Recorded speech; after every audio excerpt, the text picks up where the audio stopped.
Hey, tennis fans, you are listening to, watching Match Point Canada, Canada's premier tennis podcast. If you're joining us on YouTube, hit the like and subscribe button below. Let's call this a reaction podcast.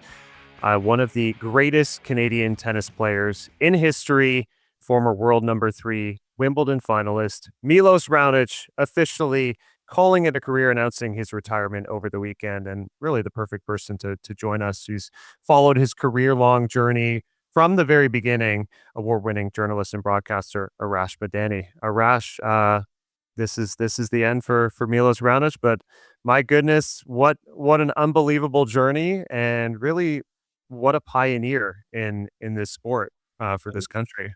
I think that's the word, Ben. I think pioneer is it. I mean, 2011 was a long time ago. Mhm. 15 years ago, out of nowhere, Raonic making that run to the second week of the Australian Open. A couple of weeks after that, lifting a trophy in San Jose, and then getting to the final in Memphis against Andy Roddick, and then it was off to the races. And I think when you look back at to me, what makes this story so incredible are all the different levels of the improbability of it all. You think back to 15 years ago this month, Milos had to qualify to get in the main draw, let alone get into the second week of the Open. And if things didn't go his way, Raonic's deal with his parents was that he was going to go to the University of Virginia and study finance. And then the next thing you know, he makes that run and the professional career gets launched. He and Galo Blanco had teamed up that off season. They were going to give it a go. And the improbability goes back to how this whole thing started in the first place when he was like 8 years old. Mhm. And then the improbability includes what he did for the sport in this country, really to put it on the map and make it mainstream and make it, in those days, front page news. And, he wasn't part of the 2022 Davis Cup triumph, but he still says that's the biggest achievement that's happened in Canadian tennis. And he was a big part of that, the launch and the rise of that Davis Cup team too. He was a massive part of it, and Davis Cup 2022, Billie Jean King Cup 2023, Yeah. Bianca winning the U.S. Open, Leylah Fernandez U.S. Open finalist, what Felix has done, what Dennis has done, go down the list, Victoria Mboko. I wonder, and Jeannie Bouchard's a part of this too. Do we see these results if it were not for what Milos Raonic did? I remember being at that time, the Rogers Cup, and maybe it was even before the tournament even started, meeting a then 15-year-old Felix Auger-Aliassime, who was shy, whose English was nowhere near as good as it is today. And even then, Felix talking about what Milos has done kind of has paved the way for me, gives me the confidence to do this. And I think what Raonic's run, especially in the beginning, the Canadians didn't really even have an idea of what this could be until Milos paved the way. Like, prior to that, it was Nestor in doubles. Yep. And it was, okay, maybe somebody won a round or two here and there. That was it. I think what's amazing is that Milos not only was consistently into the second week of Grand Slams, he was always in contention in 1000s. But more than that, Canadians began paying attention to tennis, began showing up to tennis, began following tennis, and really helped fund tennis to where it is today because of what Milos did. And that to me is an incredible legacy that he leaves behind. Yeah, it's unbelievable. We can talk about Wimbledon, but you pointed out that this happened before Wimbledon. Oh yeah. I think as well to Montreal, obviously, and that was over 12 years ago now. He was you felt like going into that tournament, he was on the cusp of maybe a rival or how we would define a rival in tennis. But to see him put on that type of show, and we've seen it since from Bianca winning Rogers Cup and what Mboko did last year in Montreal. But that that really set the stage to do that on your home soil, and even if he got waxed by Nadal in the finals, I mean, what a ride. That felt like the moment of embrace for Milos Raonic as a premier Canadian athlete. He'll tell you to this day that one of the highlights of his tennis career, right there with walking out on center court on the final Sunday of Wimbledon, right there with all the Davis Cup triumphs and the Australian Open semifinals and world number 3 and getting to the tour finals. He will tell you that one of the highlights of his career happened in the warm-ups of that 2013 Rogers Cup final when he stepped on the court to face Nadal. Because not once, but twice got a curtain call, got a standing ovation where the place just went completely bananas because here's a Canadian in the final against one of the greatest to ever do it.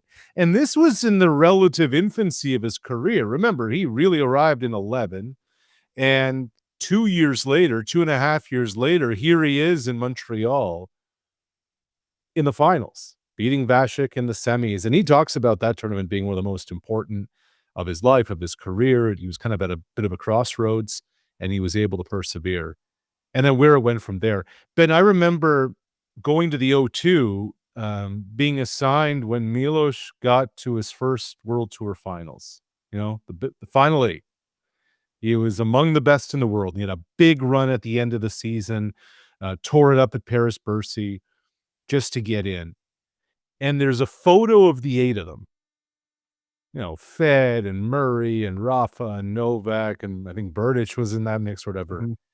But the smile on his face, they're all in their suits, that I belong. Yeah. I'm one of them now. I'm here. I've arrived. And that was right around the time he made his first run to the Wimbledon semifinal, where he felt, hey, I can do this. I feel like I can knock down that door. And a couple of years later, he won one more match before Andy took care of him in the final. Yeah, and obviously among the standout matches, that semifinal at Wimbledon, in terms of where that will rank among biggest Canadian wins in tennis history, that's got to be right near the top. Defeating Roger Federer at really his ultimate slam. Dude, he didn't defeat him. He dusted him. He did in 4. Like in Rogers Cathedral. Yes. On Rogers Court. He absolutely, kind of avenging what happened a couple of years ago, but also kind of sending the statement. And right after, you could tell he was hyped, but he still said there's one more to go. And then Andy did Andy things at the peak of what he was doing. Look, this is a guy who got to number 3 in the world. The era he did that in. Sure. In the greatest era of all time. It's funny. I didn't even know this, and I followed Raunic's career from the jump. I didn't know this, Ben, until the other day. I was hitting recreationally, and the people who were coming in right after I was done, I'm like, wait a minute. Milos had his own racket? I didn't know that. Wilson made a Milos racket back in the day. He signed he signed maybe as lucrative a New Balance shoe and apparel deal as any tennis player ever did. I want to say that was in 2014. He was like in Asia, he was massive. I remember we went to Washington one year to do some stuff with him before a Rogers Cup. And it was myself, and producer was Chris Black. And Milos was like, what are you guys doing later? You want to go grab dinner? And we're walking back from dinner, and like people are stopping him on the streets of DC, wanting to take selfies and pictures, who've come from overseas for the City Open. Wow. And I'm saying to myself, really, dude? You like in Washington? But that's kind of how it was. And, so often in Canada, you follow these guys at the slams and maybe a few 1000s, and when they come home, you have no idea kind of what's happening elsewhere until you go. And I was very fortunate that I had the opportunity to go to a few of them, go to all those Davis Cups, and you really saw kind of what a global kind of impact he was making too in the tennis world. I wanted to talk about the Davis Cup because, look, he wasn't part of that winning team in 2022, but I felt like every team member gave him his flowers because the 2022 title is simply not possible without him. Yeah. You were there for a number of those ties, and they initially kind of had that Davis Cup breakthrough 2013 semifinals, and he was a huge part of that. How important was that event to him? How kind of pivotal was having a Milos Raonic, to sort of build around and give some belief to Canada as a nation in international tennis? Well, I mean, 2013 up until 22 was the greatest Davis Cup run in our country's history. Like, you have to understand, first they take down Spain, then they knock off Italy, and then they go to Belgrade for the semifinals, where Novak wins the Open on a Sunday, shows up on Thursday at the draw and says, "I have to play for my country." And Serbia needed all 5 matches, the 5th match, to beat Canada. None of that happens without Milos. Look, a lot of things had to happen along the way, the doubles, Frank the Tank against Spain, all of those things. But Raonic was the anchor. Raonic was the catalyst. Raonic was the, he was the draw. He was the one who sold all the tickets at UBC. And people wanted to see this phenomenon. They wanted to hear the Serb. They wanted to see what this was. And he was the number one. Like, it was never a question, not just because of ranking, but because of the stature and what he brought and how important he was to the entire thing. Remember, 2013, at that time, Janko Tipsarevic is a top 10 player. Yeah. Milos beat him up day one. Canada led 2-1 after that Saturday doubles match in that tie. And then it was Novak beating Milos at home, and then Tipsarevic knocked off Pospisil. And Ben, I'm telling you, man, like, it's so long ago now, 2013, 13 Yes. years ago, and but what Milos did to put tennis at the forefront, especially in those Davis Cup ties. Like, I remember it being on the front page of the Globe and Mail, him in a red shirt with a maple leaf of Davis Cup at UBC when they were doing this. I remember the National Post calling to Belgrade, like, wanting Marty Larondo on the phone after they lost. Like, it was a huge deal. When they beat Spain, it was leading the highlight shows that night. And all that did was just kind of grow the sport and grow the profile of the sport. And it doesn't happen without having somebody like Raonic leading the charge, who, perennial top 10 and continue to kind of hover around the top 5.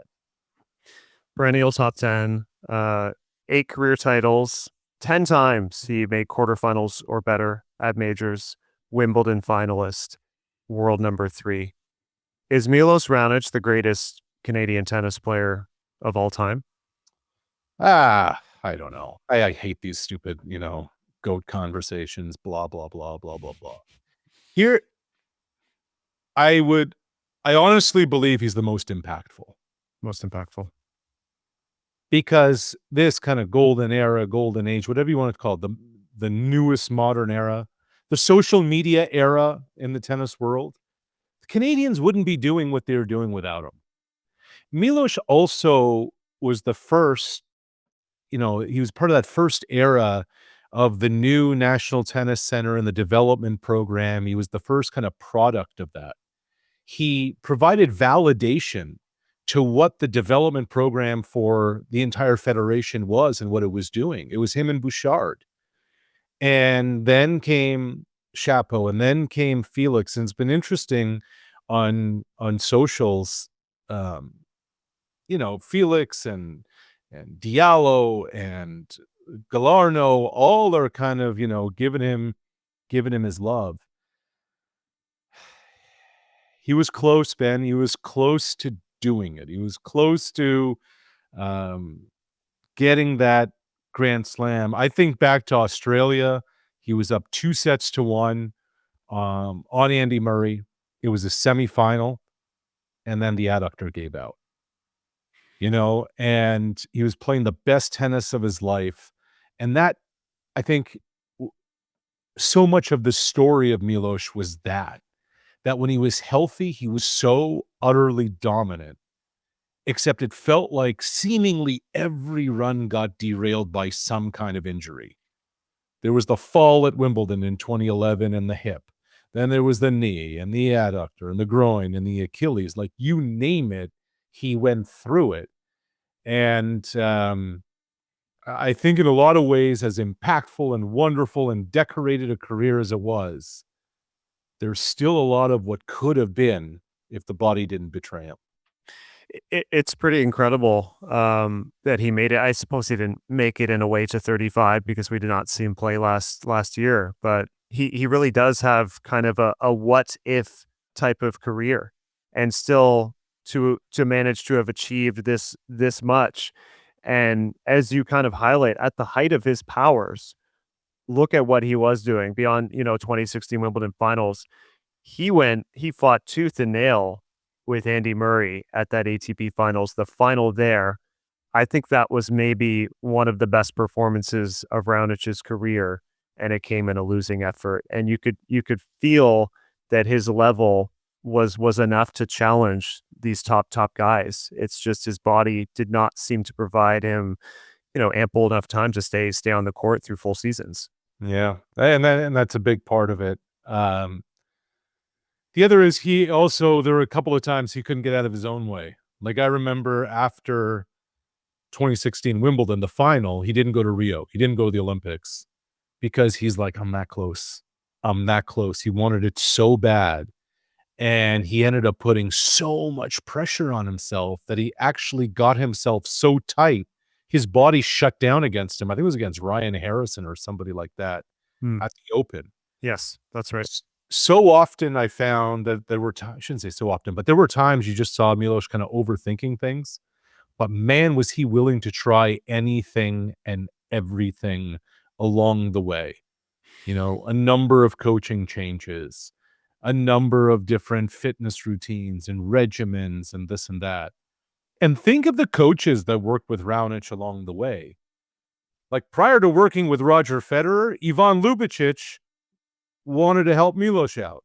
Mm-hmm. Who's the guy who just split up with Carlos Alcaraz? Oh, right. He was working with Milos before he worked with Carlos.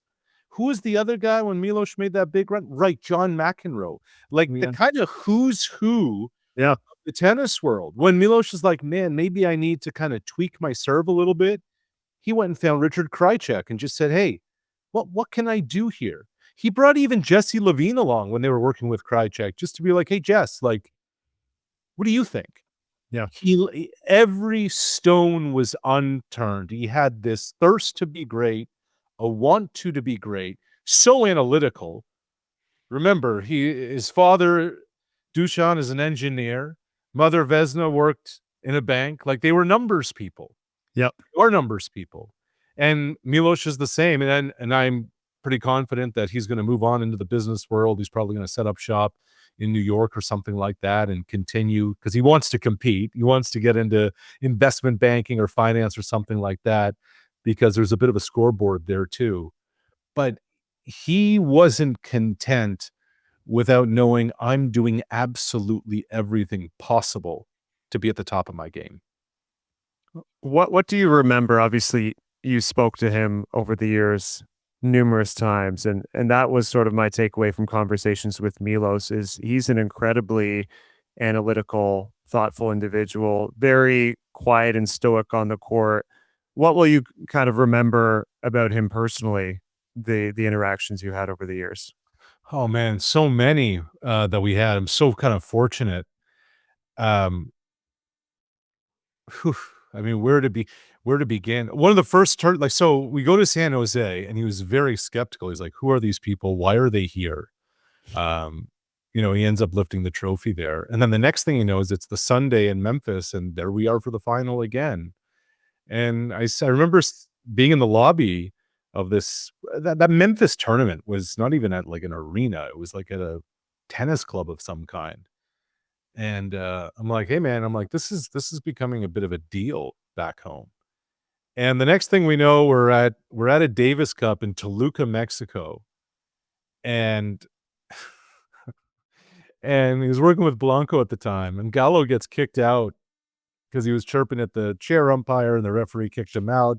Gallo refused to leave, and suddenly dudes with machine guns showed up, and so that's when Gallo went. Okay. And I remember talking to Milos after, and he's like, "What the hell happened out there?" Yeah. Um, he and he'll be the first to admit it, he drove people crazy. Like, he was not always the most pleasant with those around him because of the kind of focus, one-track mind. We were out in another time in Washington, I think with Lubicic was there too, and I think Dalibor, his strength coach, and they're just talking ball the whole time, and I'm like, "Guys, do you guys ever not do this? Like, do you just, And they're like, "Yeah, sometimes we're just kinda on our phones and quiet." But he was looking for every edge. And it wasn't just about balls and strikes. It was, "Hey, in this situation, this, how what." Lubicic really and Gallo was really good with this too, on the mental side of the game about not kinda showing your opponent anything, about really kinda keeping things quiet. I guess those are some of the things I'll remember. Um, he knew the impact it was making back in Canada, and that mattered to him. That really mattered to him. He and his parents were super grateful that they had the opportunity to come here. And again, we talk about the improbability, Ben, just a refresher for those who may have forgotten or don't know. Milos Raonic got into tennis by pure accident. He's 8 years old. March break is coming up. His parents have no idea what to do with him. He's the youngest kid in the family. And then one day there's a flyer that comes in the mailbox for a tennis camp. And they're like, okay, cool. We'll just send the kid there. That'll keep him busy for a week. Mhm. He liked it and he liked it and he liked it some more. And his dad got invested in it.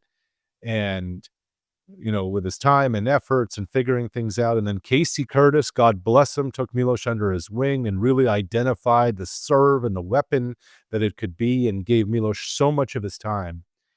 And then it was on from there. And so, I guess what I'll remember is that was a dude who played for himself and he played for his country. And when he did suit up for Canada, there were times you could see how much it meant to him, and that was pretty cool to see too. That was cool. You mentioned the weapon, and I think that's the place I wanted to wrap. Look, there's been a number of great servers through the course of tennis history, and it's the serve has evolved, especially I think in the last 10 years. Everyone serves big on the tour these days, but this signature weapon of his, and I know from speaking from coaches around Thornhill where I coach, Milos perfected this craft for years as a teenager, and he would go out and do the grunt work, do the dirty work, where other kids were really just rallying and goofing around. He would take baskets out and serve and serve and serve, and he turned this shot into, I think, one of the best serves in the history of our sport. When I think best servers of all time, Milos Raonic for me is right near the top of the list, next to John Isner, I would say. Yeah, and I think, and this is no shade on Isner, but Milos was the better player. Milos had the Yep. better overall game. Milos was able to use that serve forehand to do incredible things. I still remember those Davis Cups showing up, and I'm like, "Yo, are we playing on a gym floor here? Like, are these pellets or are these tennis balls?" They Right. they would ship Yonex balls that would just absolutely fly so that Milos's serve would absolutely dominate when they had home ties back at UBC and all those different places.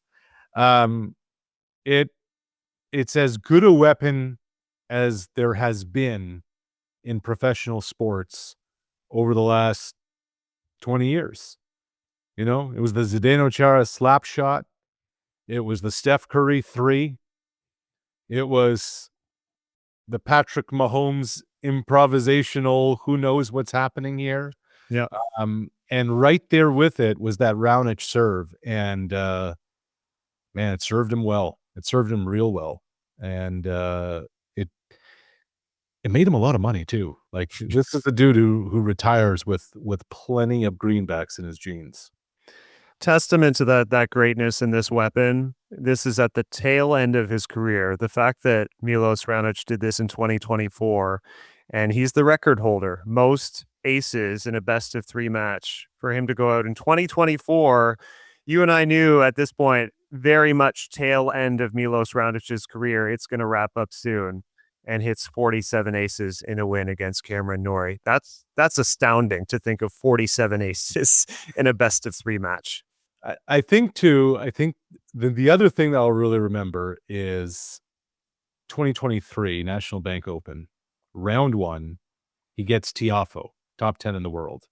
Now, a few years prior, Tiafoe is an up-and-coming player. He beat Milos in Toronto at home. Bad loss for Milos. Bad loss. But here he is in 23. He's been gone for a year plus, almost 2. We had no idea where he was. You know, it was one thing after another. He was reflective. He in his heart of hearts, he knew this was his last one. And Tiafoe wins the first set on the most bizarre thing, bizarre play, blah, blah, blah. Yeah. And Milos wins. And afterwards, we're doing the on-court interview. And I just remember saying his name. And the interview's to the house. I'm getting chills just thinking about it. And I just said his name. I'm like, Milos. And the place went nuts. And Ben, he just kind of stopped and just looked around for a minute and was really kind of reveling in it. He was soaking in the adoration. He was soaking in the appreciation, the noise. And it was kind of his public goodbye. And he talked about how after 2 years away, you know, you feel like you're playing with house money and what it meant to him. And at that time, you know, not only are mom and dad there, but so many people who were part of his upbringing were there, and his wife was there, and friends were there. And he put on an incredible performance to beat the world number 10 out of nowhere. And it was such an incredible performance. It was such a great match. And then he wins the next night.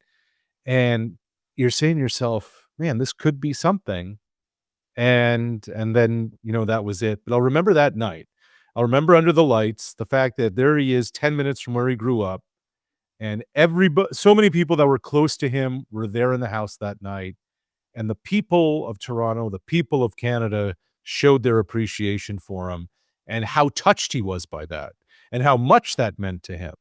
I'll remember that too, as he kind of hangs them up. Yeah, no, that was a beautiful moment. Arash, thanks so much for hopping on, recapping the unbelievable career of Milos Raonic. We always appreciate you coming on the podcast. So thanks so much for your time. Ben, appreciate it, bud. Thank you guys so much for watching us at Matchpoint Canada. If you like our work, follow along, hit the subscribe button below.